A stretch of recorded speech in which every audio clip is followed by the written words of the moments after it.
Hello out there, ghouls and goblins, and welcome back to a special edition of A Quarter Ton of Fun, A Coward Watches. I'm your buddy Ryan, aka The Coward, and today we're watching a movie that sounds a lot like what happens when I walk out of the room after letting a fart. It Follows. That's right, folks, 2015's It Follows, and this movie has everything. Sexually transmitted ghosts, peeping toms, old-ass TVs, and two of my favorite things in the whole world, walking slowly and slow walking. It Follows is a story of a girl named Jay. We meet her, her sister, whose name I can't remember, their friend Paul, who has a huge crush on Jay, and another female friend whose name I also can't remember. But don't worry, she mostly just eats Twizzlers and reads a book out of a weird clamshell thing. Jay has a boyfriend named Hugh who she likes a lot. They go on a date to a movie theater and they're playing a game where they pick a person in the audience and say, I'd like to switch lives with them. He tries to decide who she would have picked, and he points out a girl in a yellow dress in the door. When she looks, she can't see the girl.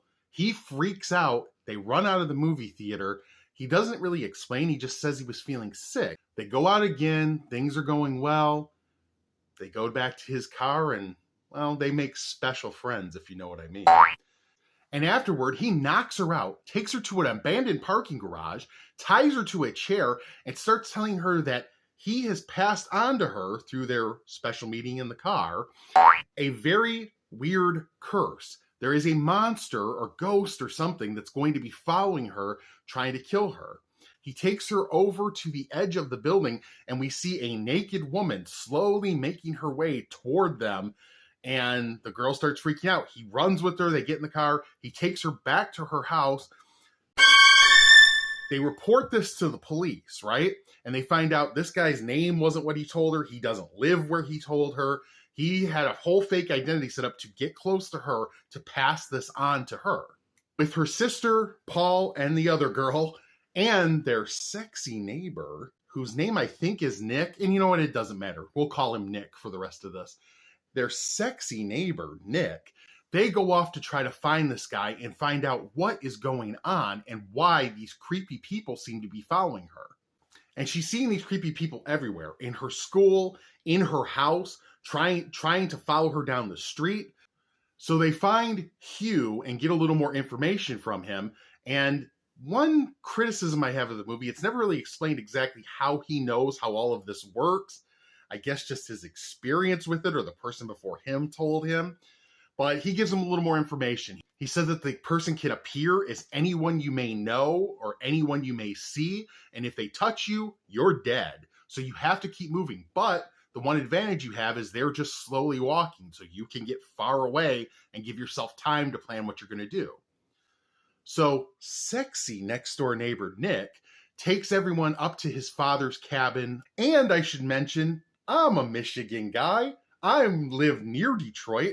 This movie was shot in Detroit and is set in Detroit, which is kind of cool. A lot of movies that are shot in Detroit aren't set in Detroit.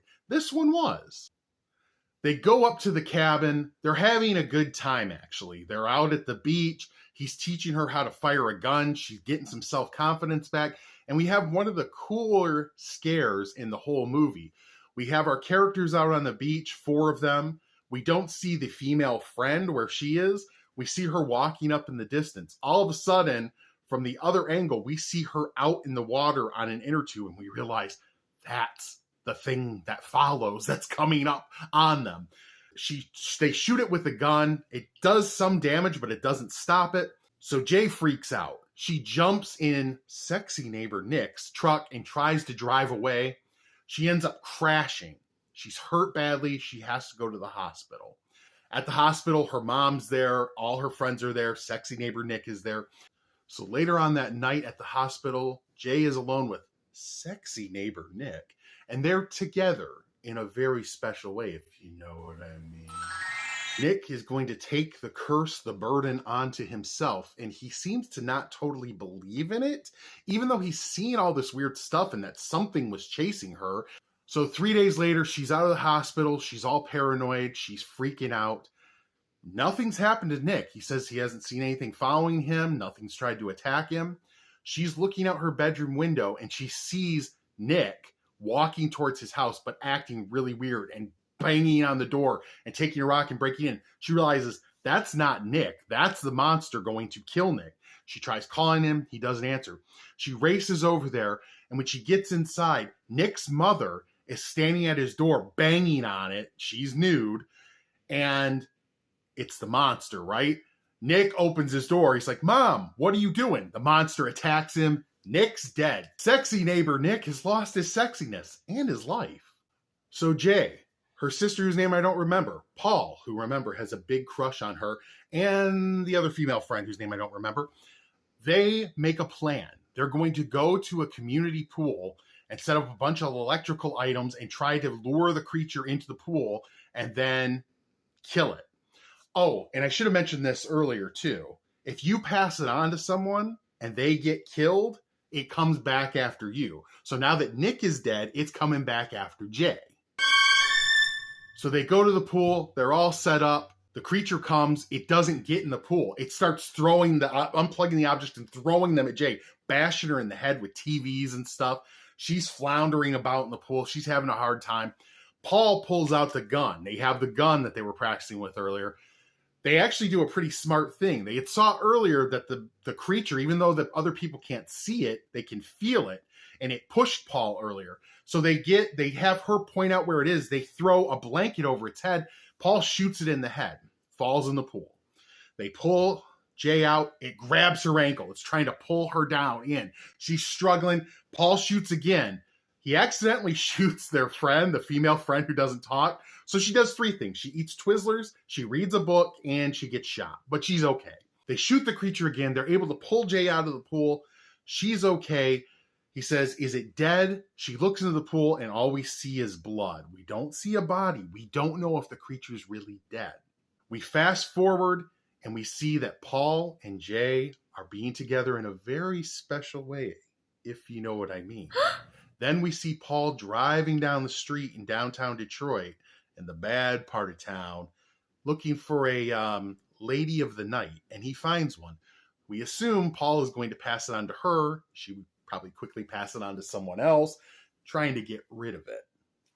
And the final scene of the movie, Jay and Paul, who now seem to be a couple, she got over sexy neighbor Nick pretty quickly, are walking down the street hand in hand, and behind them we see someone walking, getting closer and closer. Credits. All right, so as you know, we give every movie that we look at 2 different scores, one for quality and one for horror. Quality, is it a good movie? Horror, did it make me piss my pants? Quality-wise, this was a pretty good movie. I'm going to give it a 3. It was well constructed. It's an interesting premise. And the lead actress who plays Jay is really good in it. As far as horror, this is the scariest movie I've watched so far in this experiment.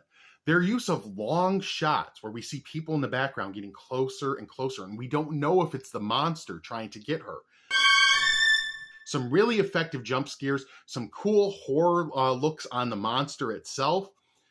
It was a really good movie. I'm going to give it a 2 for horror, so that's a 5 overall. That ties it with Get Out, our previous movie. Thank you for watching. Please like, subscribe, and share. It helps me out. And next time, I'll be coming at you with a movie called Trilogy of Terror. And folks, as always, it's important for you to know, it doesn't matter if you caught Casper sexually or just a standard STD. And I know they're mostly STIs now, but for the rhyme scheme, you are